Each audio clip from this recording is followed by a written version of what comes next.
Hello everyone, in today's video we will take a look at two Casio watches. This comparison between these two watches is based on the price. So on the one hand we have a €100 watch and on the other hand we have a €300 watch. For American viewers that's a $110 watch against a $330 watch from Casio. Casio makes relatively cheap but very reliable watches for everyone. What happens if you spend a little bit more on a watch and you go for a G-Shock with tons of features? First of all, you need to be quite of a watch enthusiast if you want to pay more for a watch. Most of the time this is not a rational choice, but more of an emotional one. On the left we have the Casio Fishing Gear watch and on the right we have a Casio G-Shock from the Aviator series. The Casio Fishing Gear watch is a classic everyday watch. You barely notice it on your wrist. Also you can wear it with a t-shirt, a suit or a sweater without it standing out too much. It offers the standard functions you expect from a digital watch, such as world time, stopwatch, alarm, etc. It offers two extra features, which I think is great. First, it has a built-in thermometer, and the second, it has a moon phase indicator. This last function is for the people that go fishing. The moon phase indicates when it's the perfect time to go fishing, apparently.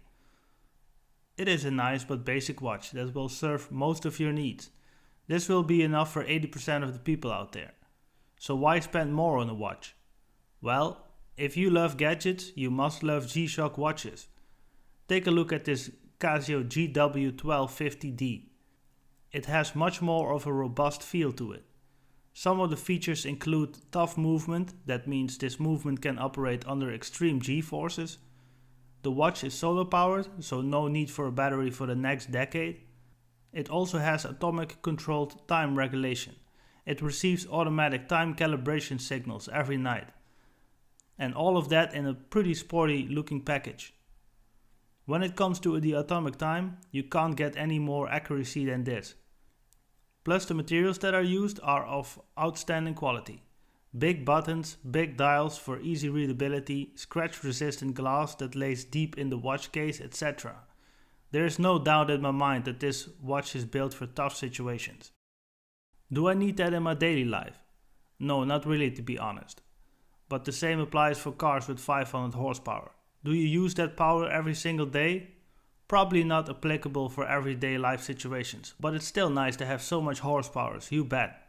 There is not really a conclusion to this video. Casio is a household name in the watch industry. They sell millions of watches every year. So what if you spend a little bit more and go for their top models? What do they offer? I have to say, quite a lot of bang for your buck. I'm a big Casio fan, as you might expect.